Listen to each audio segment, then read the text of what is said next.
Assalamualaikum warahmatullahi wabarakatuh. Perkenalkan, nama saya Dewi Eka Wulan Apriliana, NIM 31219071. Saya dari kelas A6 Manajemen. Di sini saya akan menjelaskan tentang dimensi kualitas dan pengendalian mutu teh botol sosro. Latar belakang, teh botol sosro merupakan produk teh botol yang pertama kali muncul di Indonesia. Perintisan dimulai dengan mendirikan PT Sinar Sosro di daerah Cakung, Jakarta Timur pada tahun 1974. Dengan pergantian tahun, ternyata usaha pemasaran teh botol sosro berkembang sangat pesat dan meluas. Perusahaan teh botol sosro memiliki satu filosofi yang diterapkan dalam setiap aktivitas bisnisnya, yaitu konsep niat baik. Niat baik kemudian dijabarkan kembali bahwa produk sosro tanpa 3P, yaitu tanpa pengawet, tanpa pemanis buatan, dan tanpa pewarna. Teh botol sosro tidak pernah berhenti dalam melakukan pengembangan pengendalian kualitas.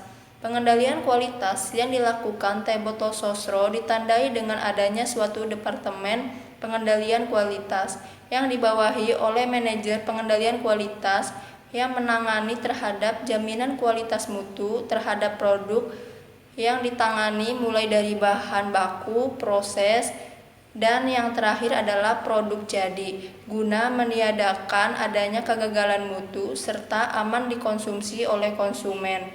Pengendalian kualitas pada teh botol sosro bertujuan untuk menghasilkan produk terbaik dengan standar kualitas yang terjaga. Pembahasan dimensi kualitas dan critical to quality produk teh botol sosro.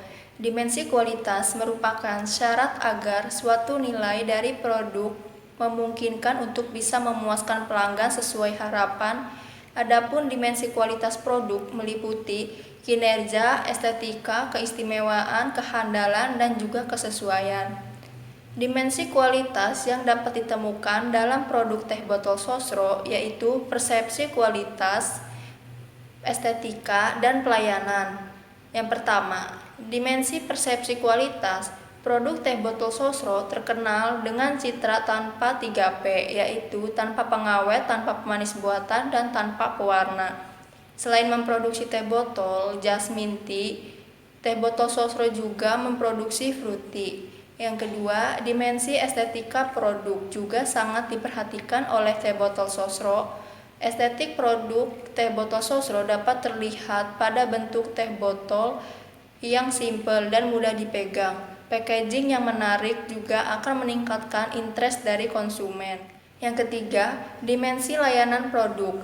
Layanan produk pada teh botol sosro dapat berupa customer service yang baik, ketersediaan produk yang baik, serta proses pengiriman yang cepat.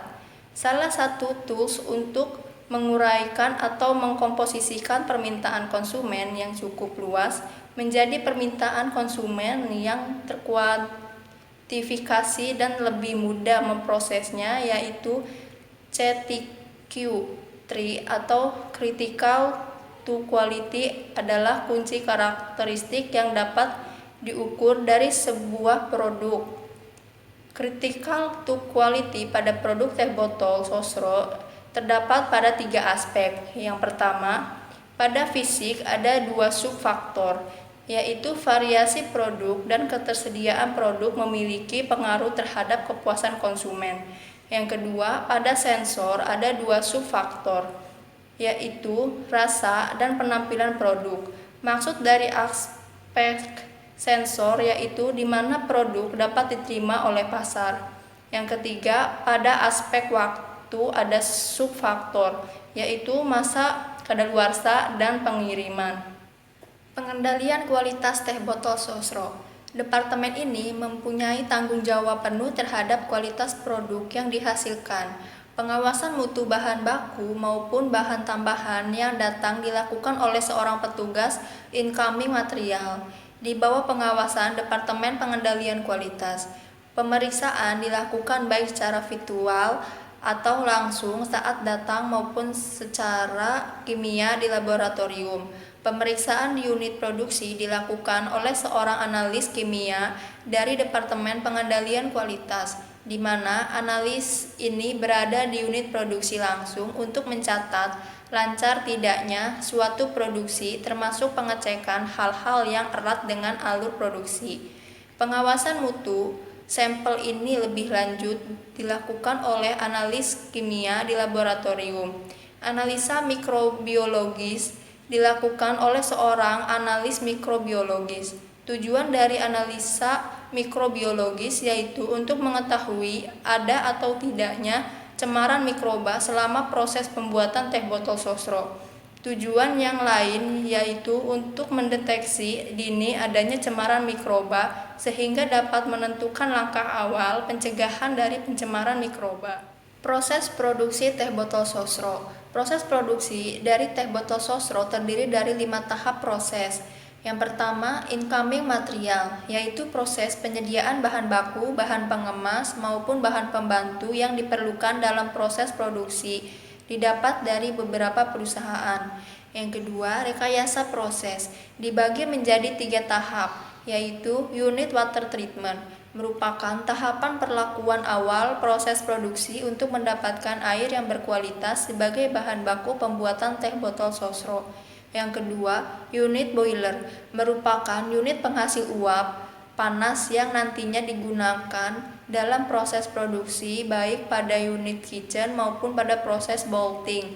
Yang ketiga, unit kitchen, merupakan bagian yang paling penting dalam proses produksi. Sebab unit inilah proses pembuatan teh botol sosro dilakukan hingga dihasilkan produk yang siap dikonsumsi. Yang ketiga, pengemasan. Dibagi menjadi 5 tahap, yaitu proses sortasi awal, proses pencucian botol, proses sortasi lanjutan, pengisian teh cair manis, dan proses sortasi akhir. Yang keempat, pengawasan mutu, dibagi menjadi 5 bagian, yaitu incoming material, proses produksi, analisa mikrobiologi, unit sanitasi, dan weekly maintenance, dan pengawasan produk. Kelima tahap tersebut bertujuan untuk menjaga kualitas teh botol sosro tetap baik agar kepercayaan konsumen meningkat. Yang kelima, proses pengolahan limbah, dibagi menjadi 2 tahap, limbah padat dan limbah cair. Untuk pengolahan limbah dimaksudkan untuk mengolah sedemikian rupa limbah sehingga apabila air buangan tersebut dialirkan atau dimanfaatkan oleh masyarakat untuk pertanian atau perikanan tidak berbahaya. Kesimpulan, PT Sinar Sosro mampu menjaga kualitas produknya dan selalu menjaga ketersediaan produknya di pasaran dengan melakukan strategi-strategi yang tepat untuk dapat bersaing. Bahan bakunya pun dari teh yang berkualitas pilihan, karena Sosro memiliki perkebunan teh sendiri. Semenjak diluncurkan pada tahun 1970-an, produk teh botol Sosro baik rasa, kemasan, logo, maupun penampilan tidak mengalami perubahan sama sekali. Bahkan ketika perusahaan multinasional Pepsi dan Coca-Cola, saran, alangkah baiknya PT Sinar Sosro sebelum mengimpor produknya ke berbagai negara, terlebih dahulu memperhatikan penjualan di dalam negeri, karena untuk daerah Indonesia Timur, di dalam mendistribusikan produk masih menelan biaya yang mahal, dan untuk bahan baku seperti gula industri, sebaiknya harus ada supplier dari dalam negeri, di dalam mencapai suatu perusahaan yang mandiri. Sekian dari saya, kurang lebihnya mohon maaf. Wassalamualaikum warahmatullahi wabarakatuh.